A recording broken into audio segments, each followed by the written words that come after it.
Hi, everyone, and welcome. Today, we have a very, very special guest. I'm honored to have him on, Dan Gubler. Dan, did I say your name right? I forgot to ask you that before we started. Is that right, Gubler?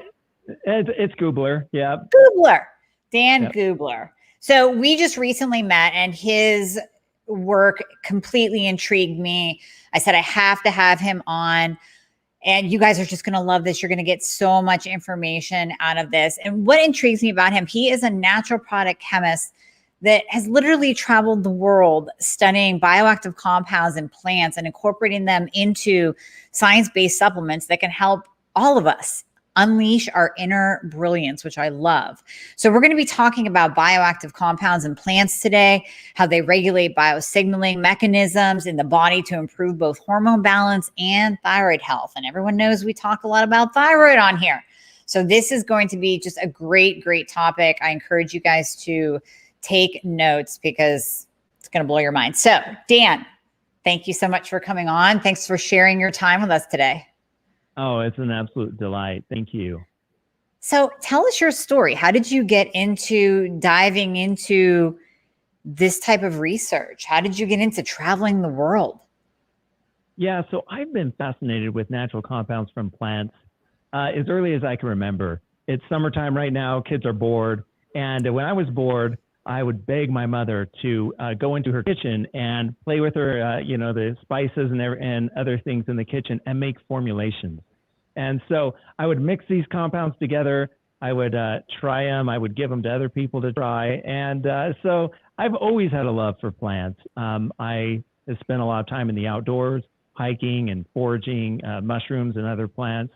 And so when it came time during my college career to choose a profession, being a natural products chemist was a no-brainer for me.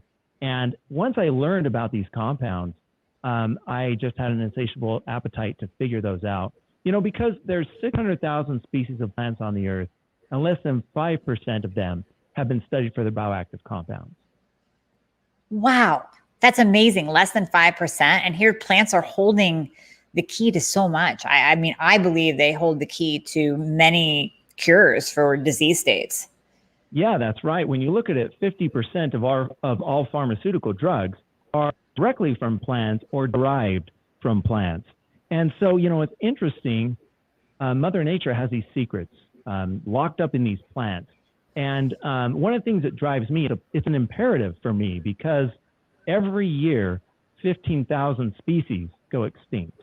And so you're talking about, 41 species a day that go extinct. And if we continue at that rate, we only have about 140 years left on this planet before all of these bioactive compounds from these amazing plants go extinct. Wow, that's powerful. And this is what's intriguing. I didn't know. So I don't think your average person, obviously they don't realize the power that's held within plants, and they don't realize that we're working our way to extinction and to not being able to access the power and the healing properties that are in these plants. Right. And it's a real shame. I mean, it's a travesty, really. You have pharmaceutical compounds, and they're great. They've saved hundreds of thousands of lives, millions of lives. But that's more on the reactive end. That's when you've gone so far down the road, you're in a death spiral that you need to do something to push it back. Plants and their compounds are all about proactive wellness, helping us live our best life and to stay on the healthy side of the spectrum before we go too far down the road. Yeah, I agree 100%. That's why I'm a fan of supplements. When supplements are done properly, when they are, like you said, when they're science-based, when there's research behind them, when there's a reason why we're using this compound and this ingredient and this active ingredient and on and on and on, then I'm a firm believer in supplements being used to change your life. So I want to talk about specifically, obviously, thyroid here, and we'll probably trickle into other disease states like you and I talked a little bit ago about insulin resistance. So let's just start with thyroid because many of my listeners are suffering. Either they know that they have a thyroid problem, they've been diagnosed, they're not feeling well, they're searching for answers, or they haven't even been diagnosed yet. Maybe they're in that state of, you know what, something is a little bit wonky. They'll be told by their doctor that they're normal or within normal limits. But in functional medicine eyes, we see them as, you're borderline hypo. You're walking that line, or you might be into hypo, but there's no doctor that's going to give you medication for it. So let's talk about the thyroid and what bioactive compounds can affect that. Yeah. So to first understand, the thyroid and all the systems in the body regulate via a biosignaling mechanism. So one way to think about it is a line of dominoes. You push over one domino and then it pushes over others and so forth, and causes a reaction or work to happen at the end. And so that's what the thyroid system is. You have thyrotropin resistant, releasing hormone in the hypothalamus, then goes to TSH in the pituitary gland, T4, thyroxine, T3, and then it turns on other signaling pathways that help to maintain the millions of chemical reactions that go on in the body every single second. And another thing to note is that we have lifestyle factors. Poor diet, lack of sleep, lack of exercise, stress, anxiety can cause these dominoes to be pulled out of the system. And that's what happens with thyroid. We have a lot of different factors going on, insulin and a bunch of other things that pull some of these dominoes out.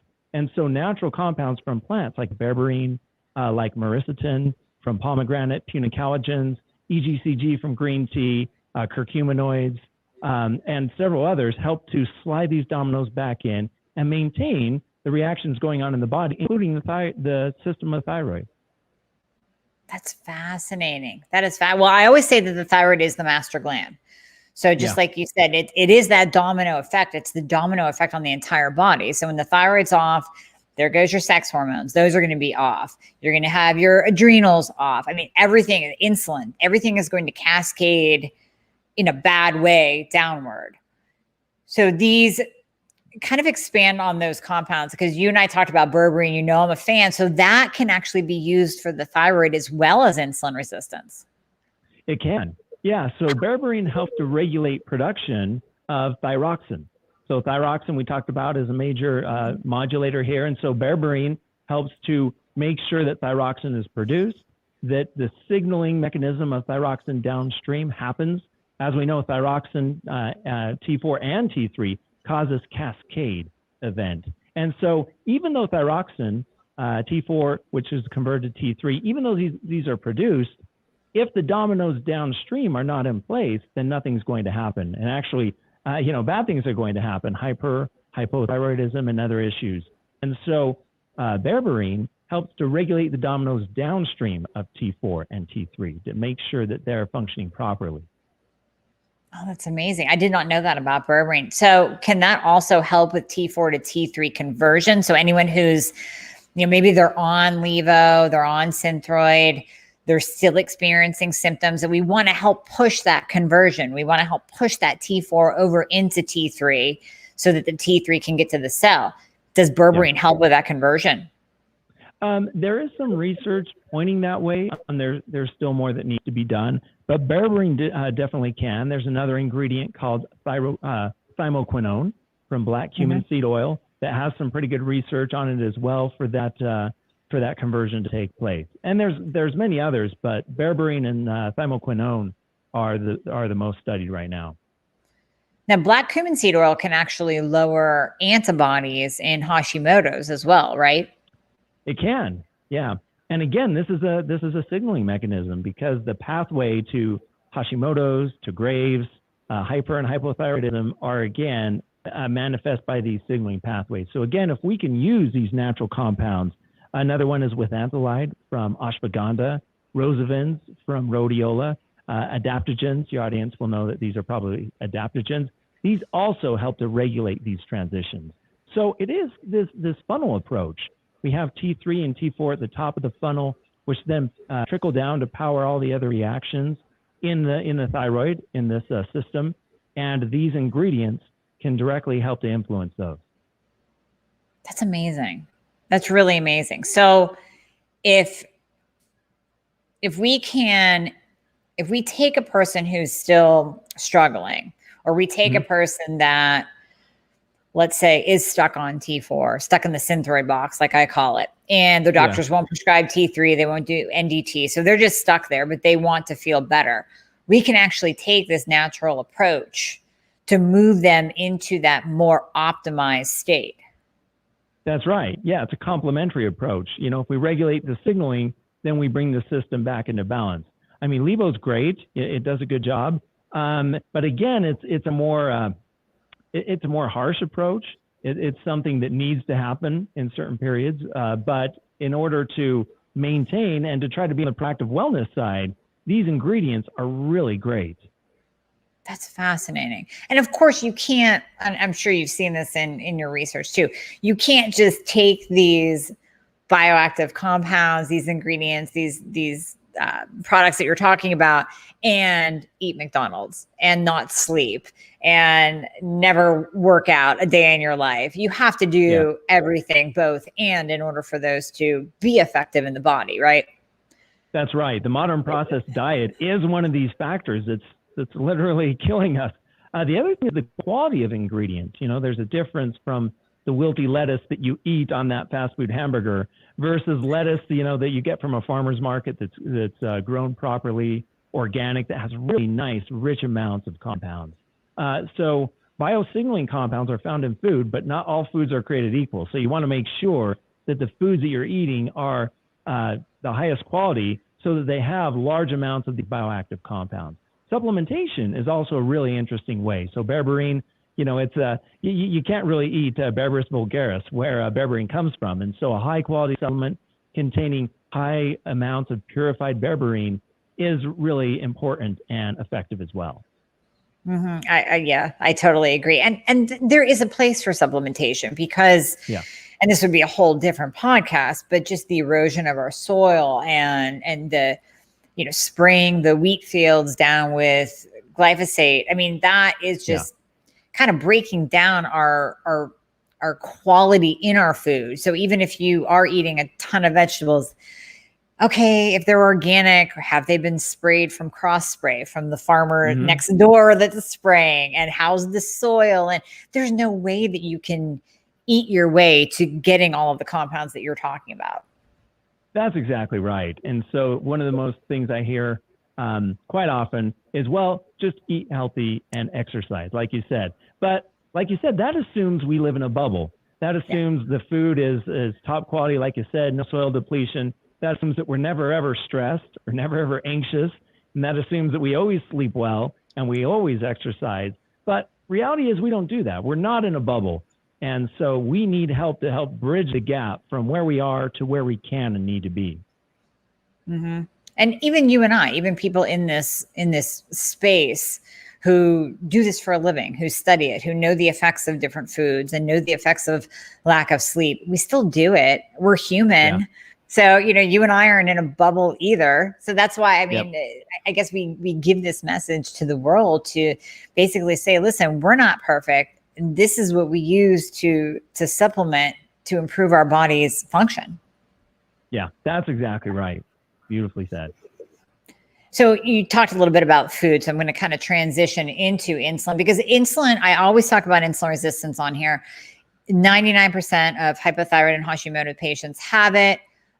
You can go into the stats of the amount of Americans that have it, whether you have a thyroid problem or not. So let's talk about insulin resistance. And I love what you said on your podcast. So I'm going to have you repeat it here. I said I would, of the insulin signaling on a daily basis. And I'll let you take this. So talk to me about IR. Yeah, so insulin is a hormone that's produced. It's responsible for helping to bring glucose, fuel, into the cells. And we all know that when we eat too much sugar, the body becomes insulin resistant and insulin builds up in the bloodstream until there's a big problem. Insulin is the root cause of all disease. When you look at inflammatory conditions, you and I were talking before the show, Alzheimer's and neuropathy and a bunch of other diseases in the brain are actually insulin dependent. So another name for Alzheimer's, researchers are starting to discover, and they are starting to use this name, is type 3 diabetes. So insulin is a big deal. And when we eat glucose, insulin rises to meet it. And that's good because insulin helps to clear the glucose down. Glucose, though, spikes at about 30 minutes after we eat food, and it goes down to baseline in about 2 hours. Insulin, though, when it goes high, it doesn't go down for about 4 hours. And so one of the issues with the modern processed diet and the way that we're eating in general is we continually eat and eat and eat so the insulin stays high all the time. We eat breakfast and we snack a lot. We eat lunch and, you know, during the 2 o'clock, when we hit that wall, we snack a little bit more. We eat dinner. And then, you know, 8, 9, 10 o'clock when we're watching our favorite show, we pull out the ice cream. And basically what happens is in the course of 18, 19, 20 hours out of the 24 hours in a day, insulin is high. And when insulin is high and remains high, it wreaks havoc on the biosignaling in the body, and especially the thyroid, which is especially sensitive to biosignaling reaction.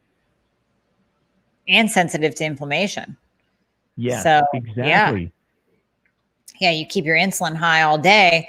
Your thyroid isn't even if you are, again, this is the both and, or we have to do everything together. Even if you are taking the compounds that you talked about that benefit the thyroid and benefit the signaling and the cascade and the domino effect, but you're keeping your insulin high, that inflammation, that whole body inflammation will prevent those compounds that you're taking from working and from actually producing an effect that you can feel and you can see the changes in your body. You won't notice the changes because of the high insulin over here. Right. There's no silver bullet. You know, there's no magic pill. As much as we would like to, magic pill, magic diet, it all comes down to doing what we know we need to do at the front end. So if we can keep insulin low, and whatever diet we use, the key is to have a low carb diet. Don't eat a diet full of simple sugars. Simple sugars spike the bloodstream especially. So keep a low glycemic index diet. And if you want to use keto or paleo or whatever, Mediterranean, if you can do that, insulin's going to remain low. And my goodness, the effect that it has on the body is mind-blowing. Like you said, insulin's low, that means inflammation is low. And then the systems in the body help to function as they were naturally designed to do. Mm-hmm. Absolutely. And then people notice a trickle-down effect. I'll hear, oh, you know what, my knee pain went away. My hip pain went away. It's like, well, yeah, because you're keeping your insulin low and thus you're taking down inflammation. So can you talk about, I want you to go into the study that you guys did this study, right? The Pop-Tart and juice one? Yeah, we did. So what we did is we have a supplement that we've developed that has berberine and other ingredients in it that were specifically designed to maintain biosignaling reactions going to insulin. So for insulin to go high and to rise, there's this domino effect that causes insulin to rise. It sends a signal to it. And so the idea was, if we can stop these dominoes or even increase dominoes that help insulin to remain low, then we would have a really interesting way to support healthy insulin levels. Now, again, it's no magic bullet, but we developed this formula. It took 28 different iterations, and we never launch a supplement unless we have clinical studies behind it, unless we patent the research that we've done. And so we ran the study exactly like you said. We had people take a really high glycemic meal, which in our case was Pop-Tarts and apple juice, really concentrated apple juice that had, all combined, I think it was 100 grams of sugar that people were eating. And then we monitored their blood glucose and blood insulin levels over the course of 4 hours. And so we did that without our product. Then we did it with our product. And what we found is that glucose levels, which directly translate into insulin levels, were reduced by 30%. And that's really huge. If you can reduce glucose levels by 30%, then insulin goes down, 20, 30, even more, 40%. And again, that really helps to bring balance to the metabolism, to all the reactions going on in the body. That's amazing. That is a huge percentage. And that is on, the highest sugary combination that you could possibly think of that you and I would like keel over if we ate it. But, yeah. But hey, you use what is part of the standard American diet. I mean, people do eat Pop-Tarts and juice for breakfast on a daily basis. So you used reality in your study, but to me, I go, oh, Pop-Tarts and juice. Oh my gosh, that's horrible. Right. Yeah. So that's a great response. Yeah, it was really amazing. And like you said, I mean, this is how most people eat, unfortunately. And with the marketing that's going on, a lot of people think apple juice is healthy. You know, it's from apples. Apples are great. They're from the orchard. So apple juice is a good thing. You know, it's just crazy, you know, women and men who are giving juice to their children. And they're thinking they're doing a great thing, apple juice, orange juice. But as you know, you and I know, that's basically a liquid sugar form. You know, it goes into the body and, you know, it's like liquid death, really. It spikes glucose as quick as possible. Yeah, it is. It's liquid death, literally. You might as well just inject sugar into your veins and call it a day. Yeah. Right. Yeah. We talked a little bit about hormones too. And that's another, so whenever I talk about thyroid, I talk about insulin, I talk about hormones, because those are the two things that I see just completely go off the charts when I'm working with people one-on-one. So the insulin signaling will be way, way, way off. And the hormones, so estrogen, progesterone, testosterone, DHEA, and then the adrenal hormones will be totally thrown off. So what can we do about that in your research? What have you found? Yeah, so it's really interesting. A wide range of what we call phytonutrients, compounds from plants, can really help to maintain estrogen, progesterone, and other hormones quite effectively. So when we talk about eating, doctors and other people, and you recommend we eat a wide variety of fruits and vegetables, and that's really because in this wide variety of fruits and vegetables, it contains a plethora of different bioactive compounds that hit different signaling mechanisms and help to bring balance back to it. So when it comes specifically to testosterone, there's a really interesting compound from asparagus, believe it or not, that helps to regulate testosterone levels, both in women and men. You know, because women have testosterone, it needs to be regulated. Obviously, when it increases, that's a bad deal. Estrogen, there's the soy isoflavones. Some of them are good, some of them are bad, but there are isoflavones from plants that really help to regulate estrogen and progesterone levels. So we think of isoflavones from soy, but there's also isoflavones from different beans, from other plants, other fibers like guar gum and psyllium. They really help with the fiber to regulate hormone levels. And again, these isoflavones, really big deal. So you said a big buzzword in the thyroid community, so I'm going to put you on the spot. Soy. Okay. So I know all the listeners are going, but I've been told that I need to avoid soy because that's going to affect my thyroid and it's going to affect my thyroid medication and how it works. So is there a difference between the soy that we have to avoid as the thyroid patient versus soy isoflavones?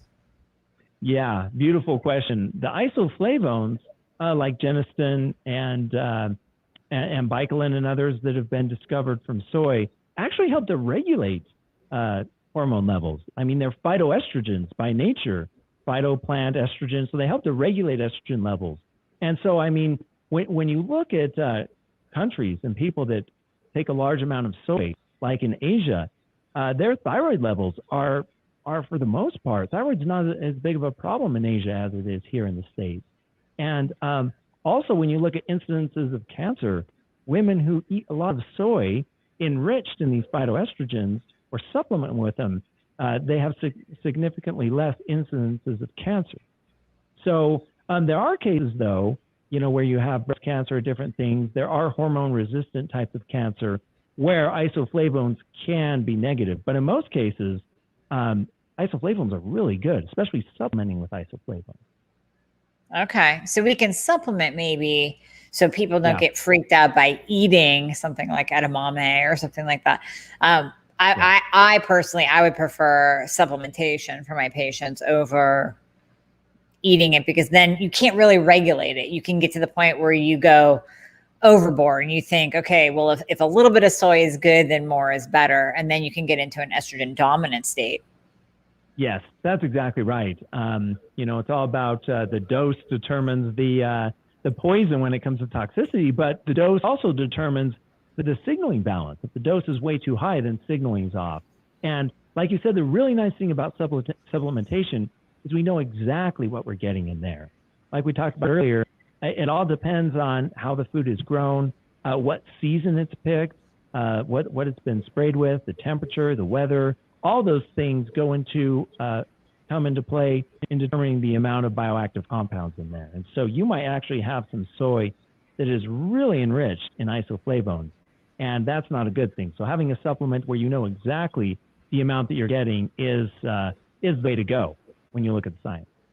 Mm-hmm. I'm glad you said that. Yeah, you're right. The dose determines the poison or the response of the body. That's perfect. Yeah.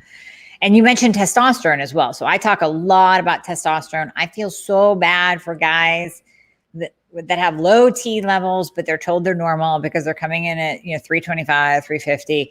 And my ladies that are actually, you mentioned high testosterone, and that's bad, but low testosterone. I see so many women coming in. I had a patient the other week with a test of 3.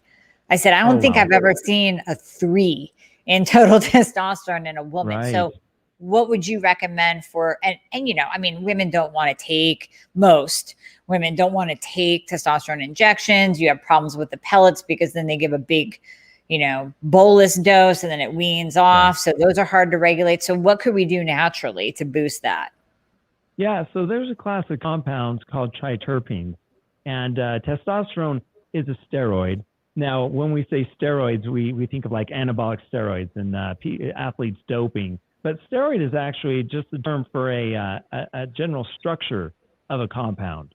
Steroid is 4 different rings put together. So cholesterol is a steroid, and testosterone is a steroid as well. And so there are different ingredients from plants.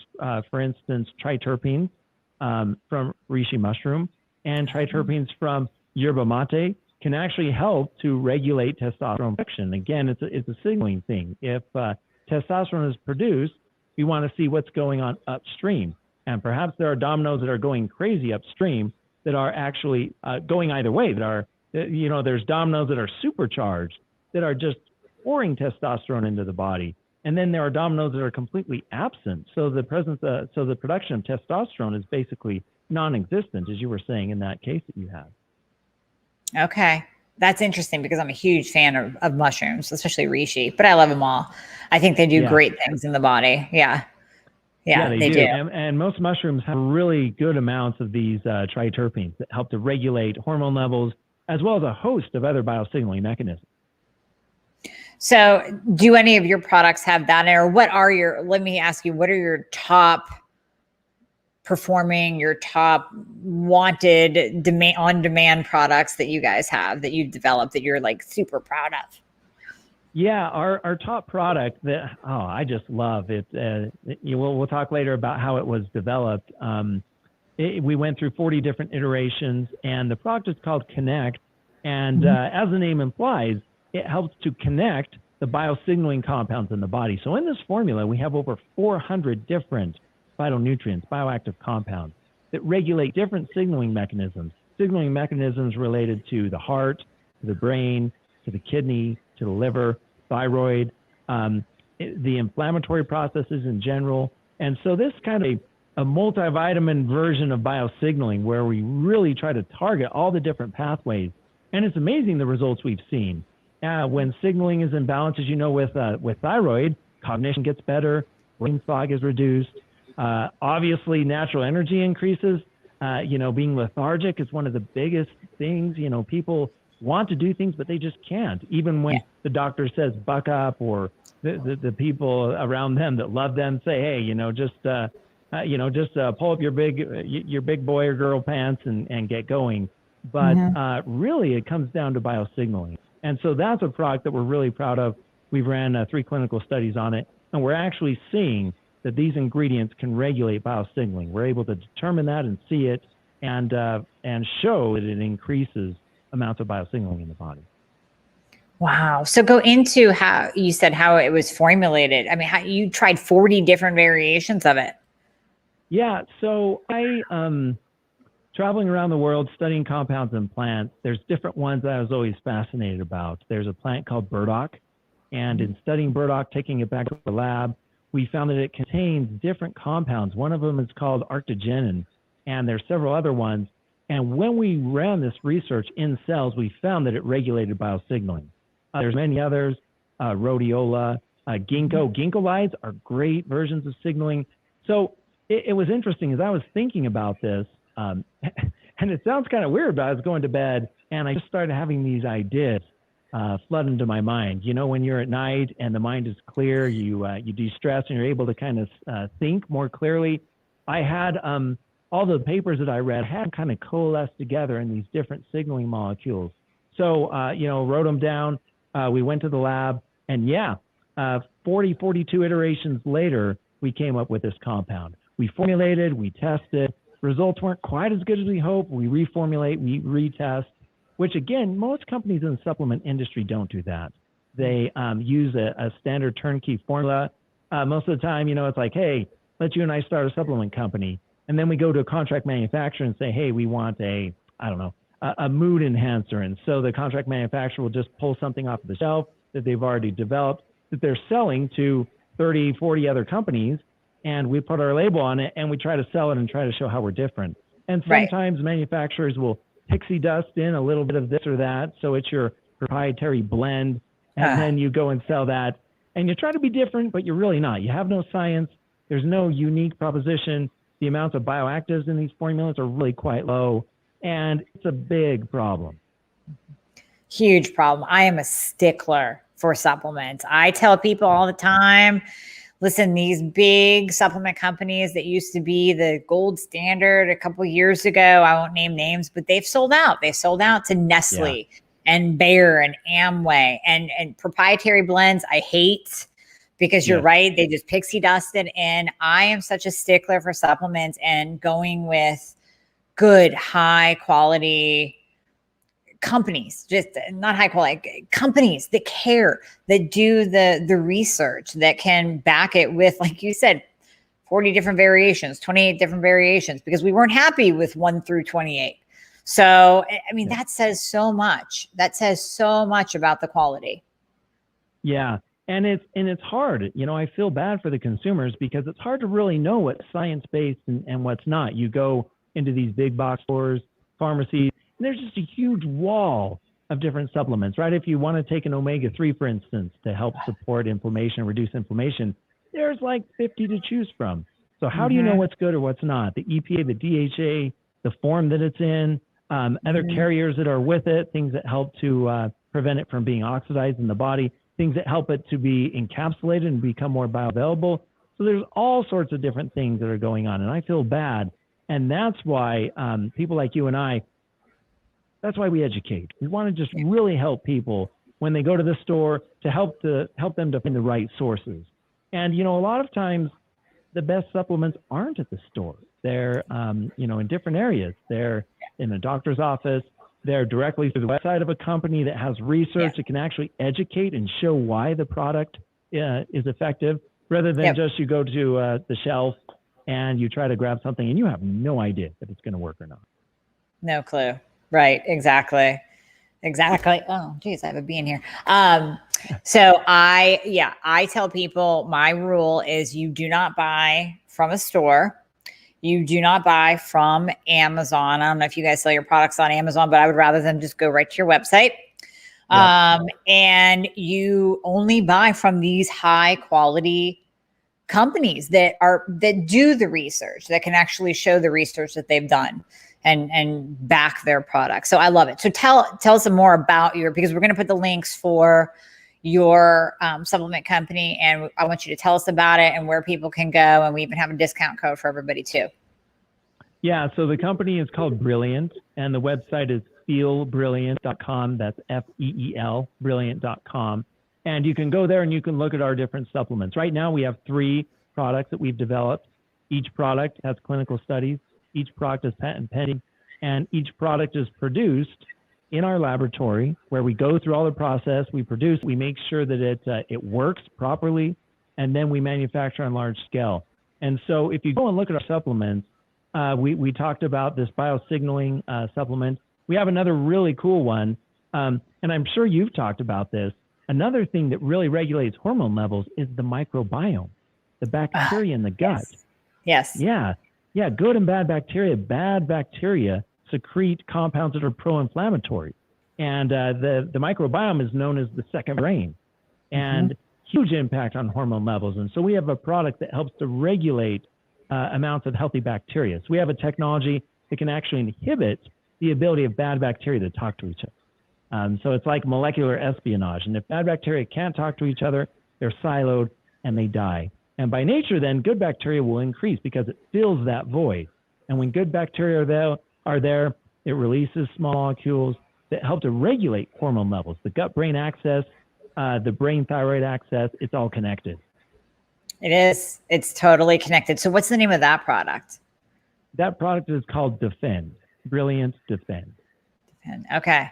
That's awesome, because I do a lot of GI maps on my patients, and I will see a plethora of dysbiotic bad bacteria and then low good bacteria, specifically Akkermansia.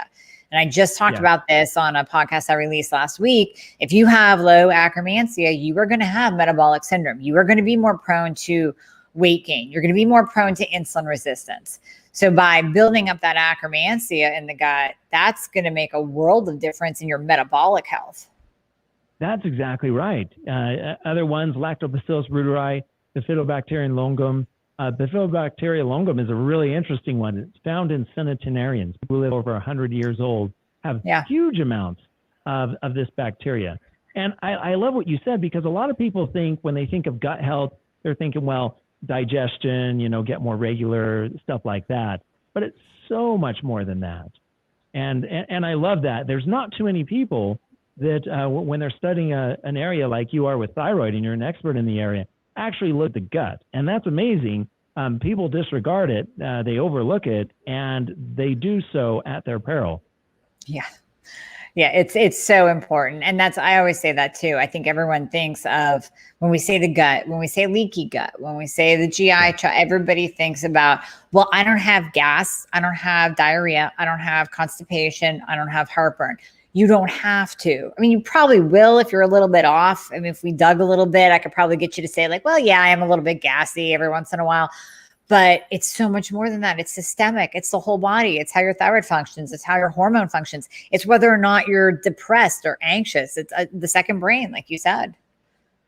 Yeah, it's amazing. And there's new research coming on all the time about the microbiome. It's interesting. We know more about the surface of Mars than we know about the microbiome. It's still just a huge area of research, and we're just scratching the surface, but it's amazing what we found so far. It is amazing. I mean, we continue to uncover more and more, but I love your product that you just mentioned, the Defend, because I think just finding that balance instead of throwing on a probiotic. I always say to people, please do not just go out and buy a line and think that you're going to take that every day or Activia yogurt and think that you're doing your gut a service. You're not. So. Right. Yeah. It's interesting how marketing's changed a little bit, where everything is now probiotic. And what you said with yogurt, it's interesting. Yeah, you maybe have some cultures there. There's no really good science behind them, actually. And then to make matters worse, you have like 20 grams of sugar in there. And when that sugar goes down, bad bacteria, they love to feast on sugar. Sugar is one of their preferred fuels. So again, the other thing is when we eat a diet rich in sugars, we're actually fueling growth of bad bacteria. Bad bacteria then cause inflammation. They produce signaling compounds, and the whole thing starts to go downhill from there when it comes to systems of the body working properly. Mm-hmm. And then we can connect them all. Just, oh, wait, isn't that why that's your multivitamin, isn't it? Connect. It is. Yep. Connect. Yeah. So appropriate. So Defend helps to regulate the gut to make sure those signals are, the integrity of those signals are good. And then Connect works on the other systems of the body, the brain and all throughout. So we're helping to regulate the second brain, the gut, and then also the brain. And so it's a nice combination. And when we design these products, that's specifically what we designed them for. when we create supplements, we hope there's a little bit of intelligent design embedded in there. And that was the thought process behind these two products. I love it. And I'm sure you have many, many more that we could talk about, but I do want to get to some of the questions for you here and go through those. Let me get to here we go. We got some people from Australia listening in. Oh, which great. Yeah. Do you ship worldwide? We do. Yes. Predominantly here in the US, but if people want to order, not for resale, wherever they are in the world, we'll ship there. No worries. Okay. Beautiful. Beautiful. Okay. So let's see here. Okay. Oh, does berberine stop cravings? I have found in my patients that it does, but what have you found in your research? Yeah, so there's some really interesting research with berberine and leptin, and we know that leptin is the hunger hormone, and leptin actually, is the domino, one of the dominoes upstream of a lot of the thyroid, TSH and other, and the other dominoes. And so yes, leptin can help with hunger. Berberine can modify leptin. The other thing that berberine does is when we reduce insulin, which berberine does very, very well, then all the other hormones, leptin, ghrelin, are regulated as well. So it's an indirect effect. Berberine working on insulin, and then insulin working on the hunger response. And so yes, it can definitely do that. Good, because I actually do have a patient, first time ever that I've seen this, because you hear about the research that came out about leptin, I think it was the 80s, where we actually found true leptin deficiency and people who were constantly hungry, all the time hungry. I actually had a patient last week with true leptin deficiency, not leptin resistance, but deficiency. So I do have her on berberine. I'm wondering after our conversation if that's actually going to help with the leptin signaling or if she'll just actually need leptin as a replacement. Yeah, I mean, berberine is definitely a nice place to start. It's a master regulator, and a lot of times, it's these dominoes that are slid out just a little bit. So adding something like berberine might just be the thing that can help to slide that domino back in place and give power to the whole system. Yeah, I would agree with that. Another listener says, what about fulvic acid? Yeah, so fulvic acid is part of soil. So in soil, you have humic and fulvic acids. Humic and fulvic acids are really important for the microbiome. And so when it comes to fulvic acid and thyroid, there's some research coming online. There's more that needs to be developed, but fulvic acid and the microbiome, the gut, which then directly relates to the hormone, that's a big deal there. And so eating vegetables from the farmer's market and other places have really good amounts of fulvic and humic acid. So fulvic acid and humic acid, they're a bunch of different, they kind of look like a hodgepodge of bioactive compounds, but when you take them into the body, this hodgepodge breaks apart into many, many different bioactive compounds, polyphenols, flavonols, alkaloids, sulforapanes, that then start the cascade and help to fuel the body. Okay, interesting. So we have some people that want to start giving up their city life and living off the land. But what you just said, if you can't do that, you can at least go to a farmer's market and you're getting a little bit better quality than you are at the grocery store, even if it is organic. Yeah, that's right. We do the best we can. Obviously, depending on where you live and the situation, you might not have as much access as if you live on a 200-acre farm. But we do the best we can, supplementation and, talking with professionals like yourself to really get a tailored response. In most cases, that can help to close the gap and get us to where we need to be. And honestly, that's all I do. I mean, I do my best on a daily basis to eat how I eat that's right for my body. So I do have insulin resistance. So I eat a low carb, low sugar diet, ketogenic diet, but then I use supplementation because I'm a realist. I know that I'm not going to get in every single nutrient that my body needs to function properly. So I think you have to have some level of just do your best and then help your body where you can. Right. It's about being intentional. We really need to focus on doing the best we can. If we just think we can gloss through life and, just kind of, make allow the diet to happen, so to speak, then it's not going to happen in the way that we want. And so we need to be intentional in the foods that we choose, what we buy, the foods that we prepare for ourselves and our children, and those that we love. So intentionality is really what I've found that is quite effective in helping people to maintain healthy insulin levels and an overall healthy state. Mm-hmm. I would agree with that.